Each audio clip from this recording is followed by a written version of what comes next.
오늘은 개혁주의와 세대주의로 본 요한계시록 강해 8번째 말씀을 증거하겠습니다. 우리 종말론에 관한 8가지 공통의 신조를 지금 말씀드리고 있는데요. 죽음, 하늘, 새 예루살렘, 지옥, 그리스도의 재림, 여기까지 말씀을 드렸습니다. 오늘 죽은 자들의 부활에 대해서 말씀을 드리고 앞으로 심판, 영원한 상태에 대해서 말씀을 드리면 이 공통의 8가지 신조를 우리가 마치게 됩니다. 그 다음에 제가 이 무천년설과 그리고 또 전천년설을 설명드리고 난 다음에는 요한계시록 본문 말씀으로 들어가도록 그렇게 하겠습니다. 오늘은 죽은 자들의 부활에 대해서 말씀을 드리겠습니다. 부활에 대한 가르침이 구약에도 나와 있습니다. 그 중에 몇 가지 말씀을 제가 드리려고 합니다. 시편 17편 15절에서 다윗은 이렇게 소망을 하고 있습니다. 나는 의로운 중에 주의 얼굴을 배우리니 깰 때 주의 형상으로 만족하리이다. 네, 여기 깬다고 하는 것은 뭐 아침 새벽에 잠에서 깬다 그런 의미가 아닙니다. 문맥 전후를 보게 되면 죽었다가 다시 부활하는 것을 여기 말하고 있는 것입니다. 깰 때, 깰 때 주의 형상으로 만족하리이다. 이 다윗이 참 이 성령의 은사를 많이 받았던 사람이라고 하는 것을 우리가 잘 알 수 있습니다. 시편의 대부분이 다윗에게서 온 것 아니겠습니까? 네, 성령이 영감을 주셔서 그렇게 다윗이 기록을 했는데 시를 읽었는데요. 여기 말씀 자체를 또 보십시오. 깰 때 주의 형상으로 만족할 것이다. 이렇게 그의 부활의 소망을 여기 말하고 있고, 부활해서 주의 형상을 볼 때 만족할 것이다. 이렇게 말을 합니다. 신앙 고백이죠. 뭐. 네. 이번에는 고라의 소망을 보겠습니다. 그러나 하나님은 나를 영접하시리니 이러므로 내 영혼을 수월의 권세에서 건져내시리로다. 여기 하나님이 나를 영접하신다 하는 말씀은 이 세상에서가 아닙니다. 왜요? 그 다음 말씀 보면은 수월, 지옥이라는 말씀이 말이 여기에 나오기 때문입니다. 수월, 지옥의 권세에서 건져내시리로다. 네, 그래서 영접하신다. 네, 수월의 권세, 이 지옥의 권세에서 건져내신다. 나를 부활시키셔서 나를 받아주신다. 그런 부활과 천국의 소망을 여기 구약의 고라가 성령의 감동으로 우리들에게 전하는 것을 볼 수가 있습니다. 그 다음에 아삽이 또 그렇게 같은 소망을 말씀하고 있습니다. 시편 73편에 주의 교훈으로 나를 인도하시고 후에는 죽고 난 후에는 영광으로 나를 영접하시리니. 참 놀랍지 않습니까? 네, 이처럼 구약에 있는 성들도 성령의 감동을 받아서 부활을 소망하게 되고 또한 천국에 하나님의 영접을 이렇게 기대하는 그런 말씀을 우리들에게 전해주는 것을 볼 수 있습니다. 후에는 영광으로 나를 영접하실 것이다. 네, 이렇게 부활의 소망을 말씀하고 있습니다. 또 이 말씀에 하늘에서는 주 외에 누가 내게 있으리요, 땅에서는 주밖에 내가 사모할 이 없나이다. 네, 이 아삽이라고 하는 분이 참 믿음이 깊고 또 참 주님을 사랑했다고 하는 것을 여기 알 수 있습니다. 땅에서 주밖에 내가 사모할 분이 없습니다. 네, 뭐 우리가 사랑해야 될 사람들이 참 많죠. 그렇지만 여기에서 가장 사모할 대상 주밖에라고 그렇게 주님에 대한 사랑을 여기에 표현하고 있고, 하늘에서는 주 외에 누가 내게 있겠습니까? 그렇게 말을 하고 있습니다. 이 세상에 외로운 사람들이 참 많이 있지만 하나님의 사랑을 진짜 알고 하나님의 사랑의 교제 가운데 있으면 그렇게 외롭다고 느끼지 않을 것입니다. 이사야는 이렇게 또 말했습니다. 주의 죽은 자들은 살아나고, 네, 부활입니다. 주의 죽은 자들은 살아나고, 이 부활을 이렇게 말씀하지 않습니까? 네, 구약에서요. 네. 그들의 시체들은 일어나리이다. 네. 구약은 그림자고 신약은 실물이다. 이렇게 우리가 보통 비유를 하는데요. 그림자인 구약에서 이렇게 부활을 명백하게 말씀합니다. 죽은 자들, 주의 죽은 자들은 살아나고 그들의 시체들은 일어나리이다. 몸의 부활을 여기 말씀하죠. 티끌에 땅에 누운 자들아 너희는 깨어 노래하라. 네. 주의 이슬은 빛난 이슬이니 땅이 죽은 자들을 내놓으리로다. 네, 이렇게 시적 표현이지만 또한 이것은 그 사실 팩트이기도 합니다. 왜냐하면 부활은 이사야만 말씀하고 있는 게 아니라 아까 말씀드린 우리 구약의 말씀부터 신약의 마지막 책까지 부활의 가르침으로 가득 차 있습니다. 네. 땅이 죽은 자들을 내놓을 것이다. 네. 이 비슷한 말씀을 우리가 요한계시록에 가면 또 조금 있다가 보게 됩니다. 이제 다니엘이 또 어떻게 말씀했는가, 성령의 감동으로 어떻게 기록했는가. 그때 네 민족을 호위하는 큰 군주 미가엘이 일어날 것이요 또 환란이 있으리니 이는 개국 이래로 그때까지 없던 환란일 것이며 7년대 환란. 네. 그때 네 백성 중에 책에 기록된 모든 자가 구원을 얻을 것이라. 땅의 티끌 가운데서 자는 자 중에서 많은 사람이 깨어나 영생을 받는 자도 있겠고. 그렇죠. 여기도 명백하게 나와 있죠. 네. 이 땅의 티끌 가운데 자는 자, 즉 죽은 자 가운데 많은 사람이 깨어난다고 말씀했습니다. 동일한 말씀이 우리가 신약에 보면 나옵니다. 이 땅에 묻힌 사람들, 땅에 이제 흙의 성분으로 돌아가는 그 사람들이 이제 그 깨어서 영생을 받는 자도 있지만 또 수치를 당하여서 영원히 부끄러움을 당할 자도 있을 것이며, 네. 양과 염소를 나눌 때 양들은 오른편에 영생에, 또한 이 염소들은 좌편에, 또한 영벌에 한 말씀이 있지 않습니까? 영벌에 처한다, 영생을 받는다. 네, 영생과 수치 두 가지 동일한 말씀이 여기에 나와 있는 것을 보게 됩니다. 성경은 일관성이 있습니다. 이 부활에 관한 예수님의 가르침 많이 있습니다만 그 중에 일부만 말씀을 드리려고 합니다. 이를 놀랍게 여기지 말라, 놀랍게 생각하지 말라고 합니다. 말씀합니다. 무덤 속에 있는 자가 다 그의 음성을 들을 때가 오나니. 네, 무덤 속에 있는 자가 다 그의 음성을 들을 때가 오나니, 모두 다 그의 음성을 들을 때가 오나니 선한 일을 행한 자는 생명의 부활로, 악한 일을 행한 자는 심판의 부활로 나오리라. 네, 두 부활이 있습니다. 생명의 부활이 있고 심판의 부활이 있습니다. 여기 선한 일을 행한 자는 선행으로 구원받아 생명의 부활을 받는다고 하는 그 가르침이 결코 아닙니다. 네. 여기에 선한 일을 행한 자도 누구입니까? 구원받았기 때문에 선행을 행하는 자들을 여기 말씀하고 있습니다. 이렇게 우리가 성경을 보게 되면 로마서와 야고보서에 의인은 믿음으로 말미암아 살리라, 의인은 믿음뿐 아니라 행함으로 말미암아 살리라는 이 말씀에 조화가 이루어지는 것을 우리가 알 수가 있습니다. 성경은 서로 충돌하지 않습니다. 성경의 두 사도가 서로 논쟁하고 서로 다투고 서로 내가 옳다고 그렇게 주장하는 법은 절대 없습니다. 네, 그렇게 우리가 보일 때 그것은 거기에 무엇이 우리가 어떤 생각을 해야 되는가, 이걸 우리가 봐야 됩니다. 조화가 될 게 뭔가, 바로 이것입니다. 선한 일을 행한 자들은 구원받아 이 성령이 그 안에 계셔 성령의 열매를 맺어 선을 행하는 그 자들은 생명의 부활로 나올 것이고, 악한 일을 행하는 자는 심판의 부활로 나오리라. 두 부활이 있습니다. 생명의 부활이 있고 심판의 부활이 있습니다. 부활은 믿는 사람들, 그리스도인들만 부활하는 것이 아니라고 여기 예수님이 말씀하실 뿐 아니라 또 다음에 성경에 보면 또 나옵니다. 또 악한 자들의 심판의 부활이 있습니다. 부활은 무엇을 말하죠? 몸의 부활을 말하는 것입니다. 악한 자들도 역시 의인들처럼 그리스도의 구원받은 사람들처럼 악한 자들도, 불신자들도 몸의 부활이 있다고 하는 것을 우리가 여기에서 보게 되는 것입니다. 또 예수님이 나를 보내신 이의 뜻은 내게 주신 자 중에 내가 하나도 잃어버리지 아니하고 마지막 날에 다시 살리는 이것이니라.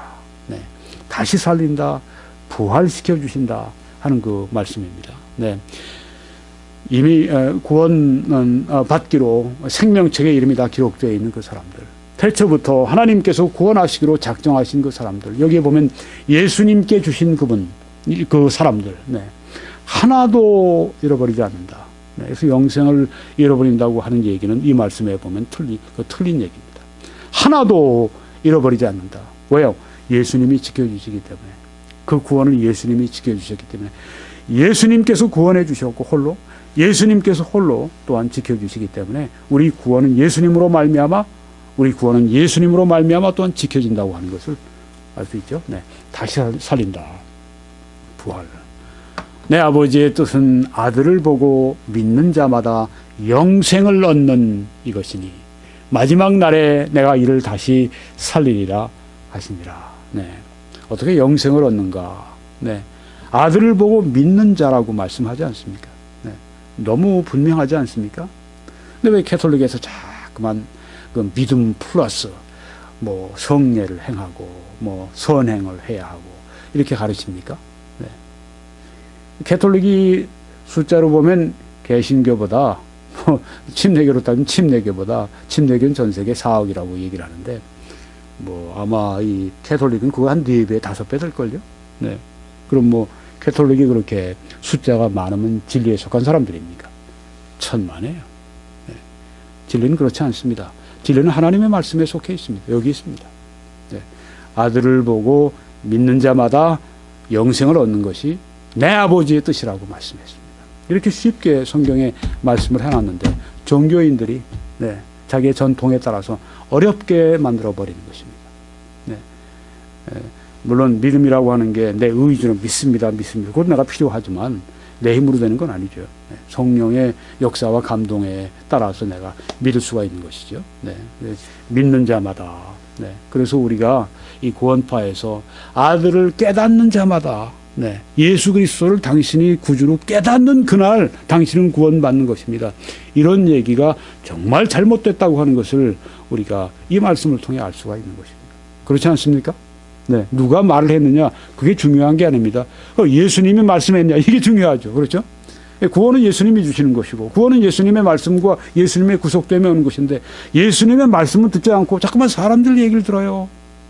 안타깝죠. 네. 아들을 보고 믿는 자마다 영생을 얻는다. 그렇게 말씀했는데, 우리 사람들에게 믿으라고 그렇게 이야기를 해야 합니다. 그럼 우리가 믿으라고 할 때 그 사람들은 어떻게? 성령이 함께 역사하시면서 그 사람에게 믿을 수 있는 마음을 주신다는 말이에요. 그건 성령의 역사이십니다. 내가 할 것은 사람들에게 믿으라. 그렇게 얘기를 해줘야 됩니다. 깨달아라. 그런 얘기를 하면 안 됩니다. 물론 우리가 구원의 확신을 가지십시오. 네. 그 말은 해야죠. 아버지라고 부르짖는 그런 그 하나님 앞에 성령의 역사를 말미암아 하나님을 아버지라고 막 부르짖는 네. 그런 그 하나님 나의 아버지시고 네. 예수 그리스도가 나의 구주시고 예수 그리스도의 보혈이 나의 모든 죄를 다 사하셨고 나는 이제는 영원한 영생을 얻었고 네. 이런 그 굳건한 믿음의 확신 이건 분명히 가지고 있어야죠. 이게 없는 게 사실 이 문제예요. 네.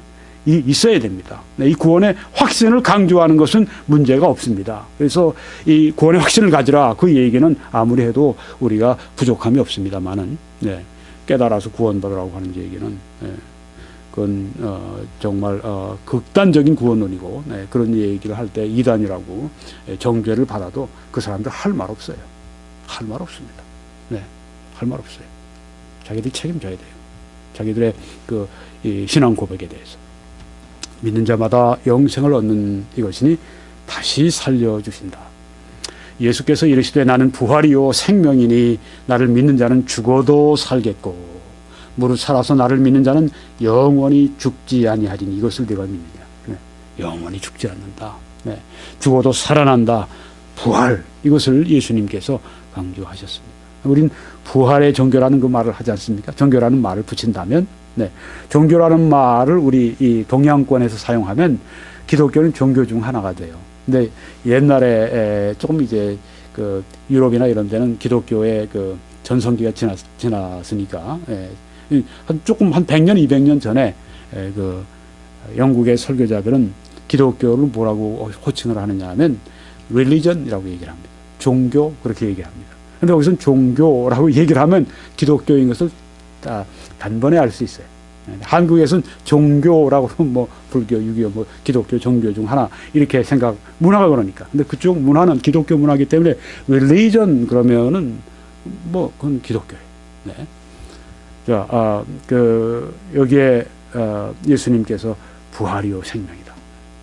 부활의 종교. 네, 그렇게 얘기를 합니다. 그렇습니다. 우린 부활을 믿습니다.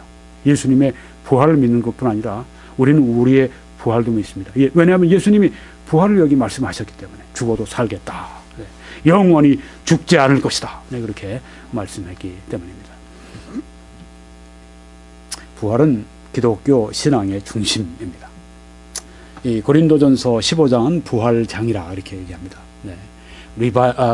resurrection chapter. 네. 부활에 관한 그 말씀이에요. 여기서 사도 바울이 한 장 전체의 부활에 대해서 아주 놀랍게, 아주 정말 그 충만한 이 감동 속에 이 말씀을 우리에게 전해 주시는데, 그 결론이 이겁니다. 그리스도께서 다시 살아나신 일이 없으면, 예수님이 부활 안 하셨다면 너희 믿음도 헛되고 너희가 여전히 죄 가운데 있을 것이요. 부활이 있음으로 말미암아 예수님의 죽음도 완전한 대속과 구속의 죽음이었다고 하는 것을 확신시켜 주는 것입니다. 부활이 없었으면 예수님의 대속의 죽음은 그것은 헛것이라고 여기 말씀하지 않습니까? 헛되다고 말씀했습니다. 너희가 여전히 죄 가운데 있다. 예수님의 대속의 죽음은 비극으로, 패배로 끝나버리고 만 것입니다만, 예수 그리스도의 부활이 있었기 때문에 예수님의 대속의 죽음은 그것은 우리를 위한 완전한 대속의 그 하나님 앞에 그 제사를 지내셨다. 하나님 앞에 우리 대속을 완전히 이루셨다. 우리가 믿게 되는 것입니다. 예수님의 부활, 그것은 우리의 믿음이 참된 것이다. 또 우리가 죄 사함을 받았다고 하는 살아있는 증거라고 하는 것입니다. 부활은 또 우리 신약에 보게 되면 여러 가지 이 설교가 나오는데요. 베드로의 설교, 또 바울의 설교, 이것이 이제 신약에 나와 있죠. 사도행전에 나와 있죠.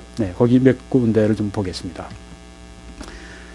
오순절날 설교를 베드로께서 하셨을 때 이렇게 말씀합니다. 사도행전 2장에서 미리 본고로 그리스도의 부활을 말하되, 예수님의 부활을 여기 설교했죠. 그가 음부 지옥에 버림이 되지 않고, 예수님이 지옥에 버림이 되지 않고 그의 육신이 썩음을 당하지 아니하시리라.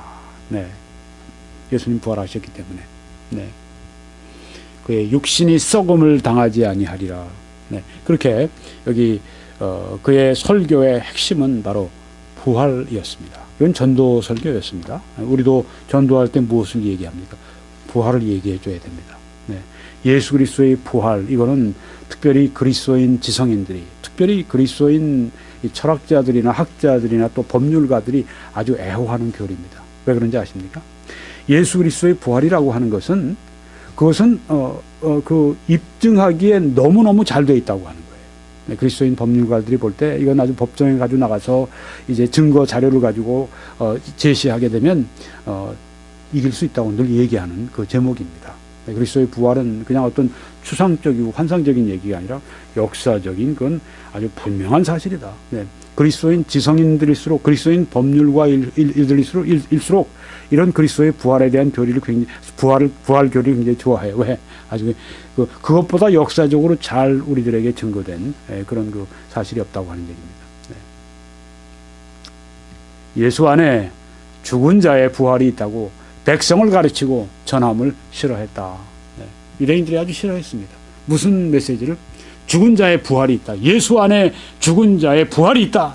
이것을 굉장히 싫어했다고 하는 것입니다. 그러니까 예수 그리스도의 부활만 가르친 것이 아니라 여기는 예수 안에 죽은 자들의 부활도 있다. 이렇게 가르친 것입니다. 우리는 예수님 안에 있으니까.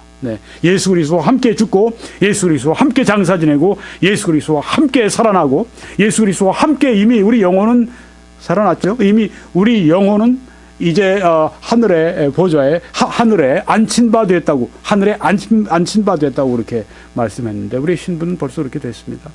여기에 이 죽은 자의 부활은 특별히 앞으로 우리 믿는 자들이 결국은 다 죽게 되겠죠. 대부분 다 주님 오실 때 빼고 나서는 다 죽는데, 그때 죽은 그 몸들의 그 부활, 그리고 그 몸의 부활, 그것이 바로 구원의 완성인 그 영화가 되는 것이죠. 이미 영적으로는 다 구원받았어요. 이미 우리는 영혼은 다 구원받았습니다. 영생이 있다고 하는 우리 영혼의 영생을 말씀하고 있는 것이고, 자, 여기에서 이제 우리가 그 마지막 날 예수님이 다시 살려주실 때, 재림 때 살려주실 때, 죽은 자들이 이제 땅에 티끌에서 나와서 이제 부활하게 되는 그 부활의 몸을 입을 때, 그때가 영화의 때이죠. 구원의 완성이 되는 그 때입니다. 죽은 자의 부활이 있다. 또 사도들이 큰 권능으로 주 예수의 부활을 증언하니 무리가 큰 은혜를 받았다. 이렇게 부활에 대한 메시지가 교회에 큰 은혜를 끼친 그 말씀을 여기에 증거합니다. 사도들이 주 예수의 부활을 증거했습니다. 부활은 아주 핵심적인 메시지라고 하는 거죠. 사도 바울은 아테네, 지금 그리스의 아테네에 가서 복음을 전한 때가 있었습니다. 거기에 보니까 어떤 에피쿠로스와 스토아 철학자들도 에피쿠로스, 스토아, 그때 당시에 양대 그 헬라 문화권의 철학이었었죠. 네. 철학자들이 바울과 이제 쟁론을 합니다. 대화를 합니다. 토의를 합니다. 어떤 사람은 이르되 이 말쟁이가 무슨 말을 하고자 하느냐고. 아마 사도 바울이 말쟁이라고 한 거 보면 설교자를 그렇게 이제 표현한 거겠죠. 네. 말쟁이가 뭘 하는지 한번 좀 들어보자. 네. 어떤 사람은 이르되 이방신들을 전하는 사람인가 보다 하니, 이는 바울이 예수와 부활을 전하기 때문이다. 네. 예수님과 뭘 전했습니까? 부활을 증거했습니다. 네. 바울의 메시지에, 그 신약 설교에, 바울의 그 설교의 중심 메시지가 예수님의 부활이었다고 하는 것입니다. 예수님이 부활하셨습니다. 예수님이 부활하셨습니다. 네. 우리도 복음 전할 때 이것을 함께 사용해야 한다고 하는 것입니다. 그들이 죽은 자의 부활을 듣고 어떤 사람은 조롱도 하고 어떤 사람은 이 일에 대하여 네 말을 다시 듣겠다 하니, 두 종류가 있었죠. 네, 조롱한 사람들이 있었습니다. 웃기지 마라. 어떤 사람들은 관심이 있었습니다. 네, 아마 그들은 나중에 믿게 된 사람들인지 모르죠. 네, 부활에 대한 말씀. 여기 보십시오. 다 부활에 대한 우리가 얘기하면 사람들이 아이 그런 거 안 믿어. 다 그러지 않는다고 하는 겁니다. 그 당시에 물론 아데네 사람들의 예지만 어느 시대나 그렇습니다. 항상 하나님의 백성들이 있기 때문에 우리가 예수 그리스도의 부활을 증거할 때 성령이 우리를 통해 증거하시게 되면 하나님이 구원하실 사람들에게는 그 메시지가 들린다고 하는 것입니다. 믿어지게 된다고 하는 것입니다. 우리가 전하지만 성령이 함께, 우리가 전하지만 우리 메시지가 아니잖아요. 하나님의 말씀이 아닙니까? 네, 그리고 또 하나님의 성령이 우리를 통해 일하시게 되면 그렇게 부활의 메시지를 저들이 듣고 믿게 된다고 하는 것입니다. 네. 여기서도 부활을 깨달아 그러면 되겠어요? 부활을 증거해야죠. 부활을 증거하면 어떻게 됩니까? 성령이 역사하시면서 그 사람들 마음에 깨달아지는 거예요. 애꿎게 사람들한테 자꾸만 깨달아 하지 말고 성령의 능력을 받아서 계속 그 사람들이 구원에 대해서 잘 모르면요, 어떻게 해야 되는지 아십니까? 자꾸만 구원의 복음을 전해야 돼요. 사람들이 부활에 대해서 깨닫지 못하고 있으면 깨달아라 하지 말고 자꾸만 성령의 능력을 의지해서 자꾸만 부활 신앙을, 자꾸만 부활의 이 메시지를 자꾸만 증거해 줘야 됩니다. 자꾸만 그 말씀을 듣다가 보면 그 말씀을 들음으로 말미암아 그들이 믿게 되고, 믿음으로 말미암아 그들이 구원을 받게 된다고 하는 것입니다. 자꾸만 우리가 하나님의 말씀을 증거해 주면서 믿으라 자꾸만 하면요, 네, 우리 믿으라 하는데 성령의 능력이 없이, 또 이 성경에 나와 있는 구원의 정확한 복음을 성령의 권능으로 증거하지 않기 때문에 사람들이 듣고 들어도 이해도 안 되고, 듣고 들어도 깨닫지도 못하는 것이죠. 그래서 메시지를 받고 가지고서 이게 사람들이 아무리 믿으라도 못 믿으니까 깨달아라 하면 그 사람들이 좀 메시지를 받고만 안 된다고 하는 것입니다. 메시지는 그대로 증거해야 된다고 하는 것입니다. 구원파와 이 정통 침례 교회와의 다른 점이 그것입니다. 이 구원파가 침례라는 이름을 붙이고 자기는 대한 예수교회 침례회니 다들 구원파 다들 이제 침례자가 그 교단 이름이 침례 무슨 침례회 무슨 침례 다 이렇게 해놨어요. 그리고 침례도 줍니다. 많은 그 사람들은 이 한국 땅에서 자생한 그 자칭 침례 교인들입니다. 그렇지만 벌써 수백 년 이온 이 정말 자랑스러운 이 정통 침례교회의 이 신앙과 신학을 저들이 알 턱이 있나요? 네. 그 한국에서 좀 몇만 명 모인다 해서 자기들 다 된 것처럼 말이죠. 천만에요. 침례교 신앙이 수백 년 동안 어떻게 쌓여온 신앙인지 압니까? 붉은 피가 정말 강물처럼 흐르는 수많은 순교자들이 피를 흘려가면서 이 신학과 신앙과 신조들을 쌓아온 게 이 침례교입니다. 이 침례교의 이 굵직하고 이 정말 그 놀라운 이 신조들이 여기 몇만 모여서 한다고 그 사람들하고 이게 거기에 의해서 이 사람들이 정말 겸손하게 배우려고 그래야죠. 침례교 메시지가 뭔지. 제가 앞으로 구원파와 정통 침례교는 무엇이 다른가, 이런 내용의 설교와 이런 내용의 책을 좀 쓰려고 합니다. 여러분이 기대하시고 또 기도해 주시기를 바랍니다. 바울이 그중 일부는 사두개인, 이건 어디냐 하면 이제 예루살렘에서 바울이 거의 맞아 죽을 뻔하다가 이제 천부장이 살려주고 난 후에 다시 공회가 모였습니다. 거기서 이제 바울이 말씀합니다. 다 유대인들, 대부분 다 유대인들이죠. 네. 예루살렘입니다. 바울이 그중 일부는 사두개인이요 다른 일부는 바리새인인 줄 알고 사두개파와 바리새파 양쪽에서 다 지금 바울을 지금 정죄하고 있는데 양쪽에 있는 걸 알고 공회에서 외쳐 이르되 여러분 형제들아 나는 바리새인이요. 참 그 사도 바울이 전략적으로 복음을 증거하고 있습니다. 나는 바리새인이요 또 바리새인의 아들이라. 그러니까 바리새인들은 어떻게 했어? 바리새인의 아들이라 친근감을 느끼지 않겠습니까? 사두개인들은 바리새인이네 바리새파. 네, 바리새인 죽은 자의 소망 곧 부활로 말미암아 내가 신문을 받노라. 네, 어떻게 됐을까요? 여기 바리새파에서는 우리도 바울 믿는 부활 믿는데 그럼 바울이 그런데 말이야 이러면서 바울 편에 쓰는 거예요. 바울이 그동안 반대하다가 사두개파에서는 부활을 안 믿으니까 겉보라고 그러면서 바울을 이제 더 박해를 합니다. 그런데 여기서 지금 사도 바울이 아주 지혜롭게 바리새인들도 그 부활을 믿는데 성경적인 부활을 믿지 않으니까 문제죠. 네, 부활로 말미암아. 그러니까 여기에서도 사도 바울은 무엇을 증거했습니까? 네, 부활에 대해서. 네. 예수 그리스도의 부활 또 예수 그리스도 안에 죽은 자들에게 부활 이것을 여기에 설교했다고 하는 것입니다. 우리도 이것을 증거해야만 한다고 하는 것입니다. 그들이 기다리는 바 하나님께 향한 소망을 나도 가졌으니 곧 의인과 악인의 부활이 있으리라 함이니이다. 여기에는 악인의 부활도 말씀하고 있었습니다. 의인의 부활, 악인의 부활. 아까 예수님께서 선한 일을 행한 자는 그 생명의 부활로, 악한 일을 행한 자는 사망의 부활 나올 것이다. 네. 악인의 부활, 의인의 부활이 거기 나오죠. 네. 마찬가지 말씀이 여기 있습니다. 이 말씀은 아그리빠 왕에서 사도 바울이 이제 변증하는 그 말씀입니다. 설교죠, 전도죠. 네. 묶인 채. 곧 그리스도가 고난을 받으실 것과 죽은 자 가운데서 먼저 다시 살아나사 이스라엘과 이방인들에게 빛을 전하시리라 함이니이다. 네. 아그리빠 왕, 네.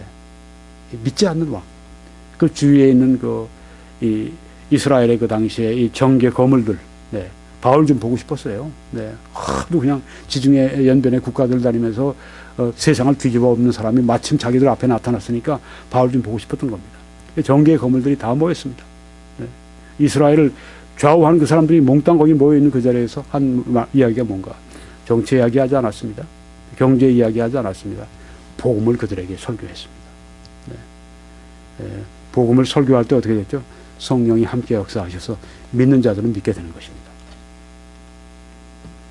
부활은 기억해야 할 진리로 그렇게 사도 바울이 디모데에게 말씀합니다. 내가 전한 복음대로 다윗의 씨로 죽은 자 가운데서 다시 살아나신 예수 그리스도를 기억하라. 네.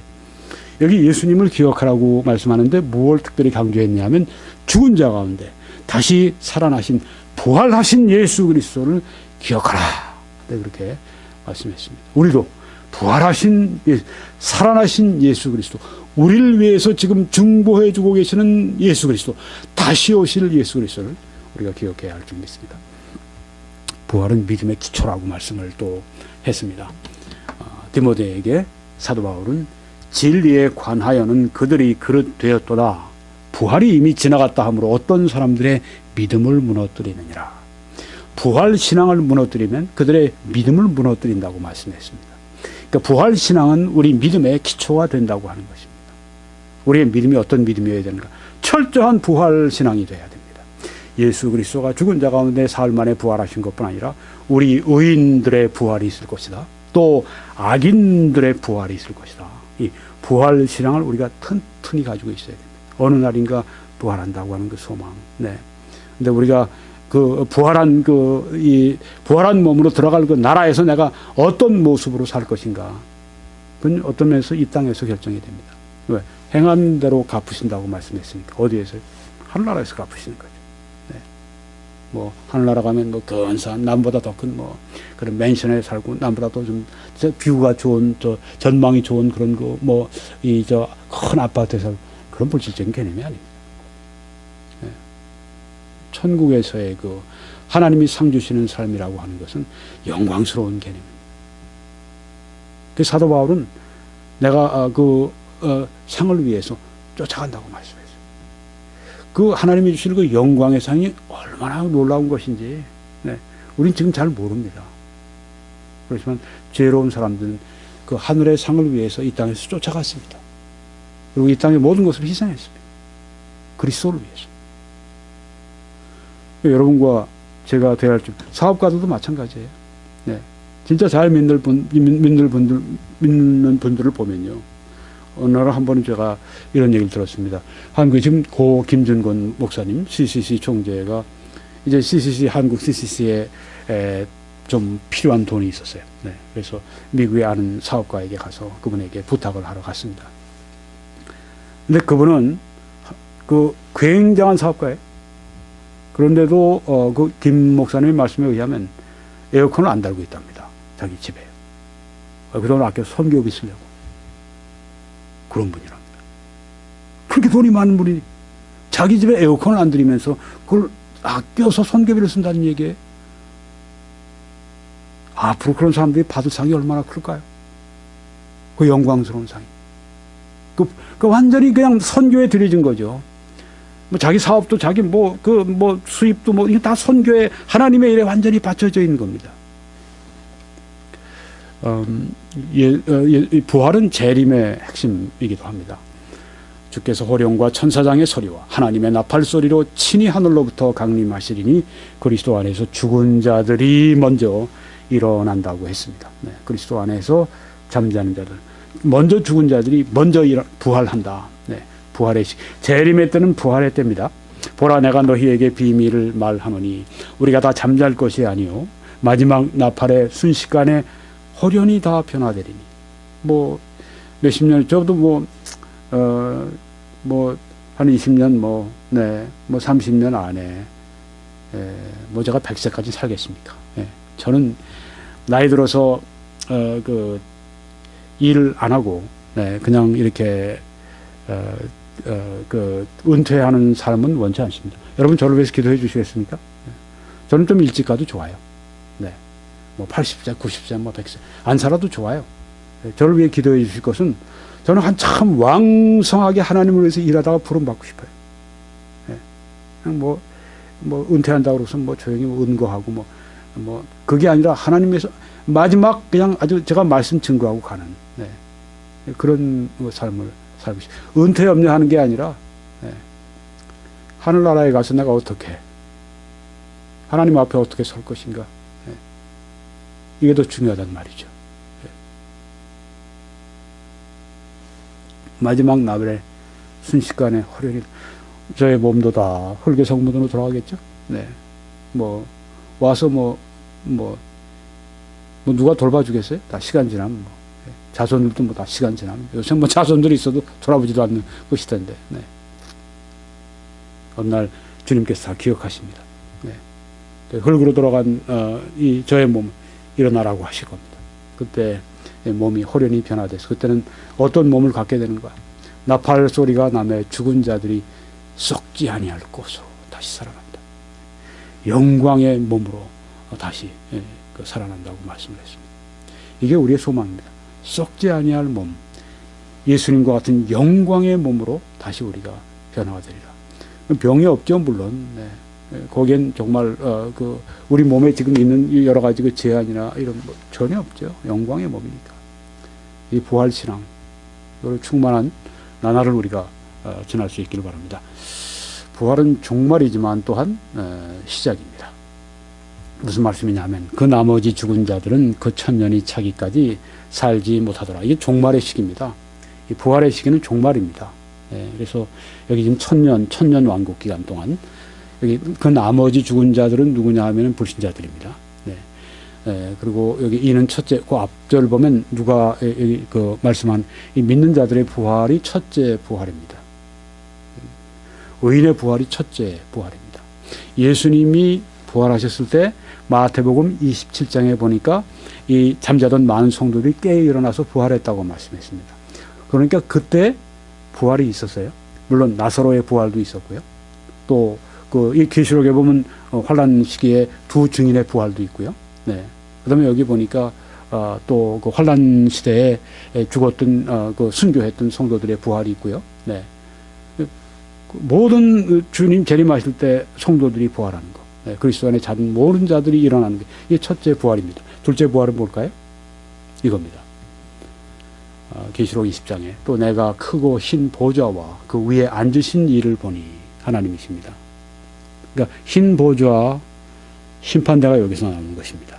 흰 보좌, 백 보좌, 심판대 여기서 나오는 말씀입니다. 네. 하얀 보좌 그 위에 앉으신 이를 보니 땅과 하늘이 그 앞에서 피하여 간데 없더라. 또 내가 보니 죽은 자들이 큰 자나 작은 자나 그 보좌 앞에 서 있는데 여기 보십시오. 이 흰 보좌 앞에 서 있는 이들은 누구냐면 불신자들입니다.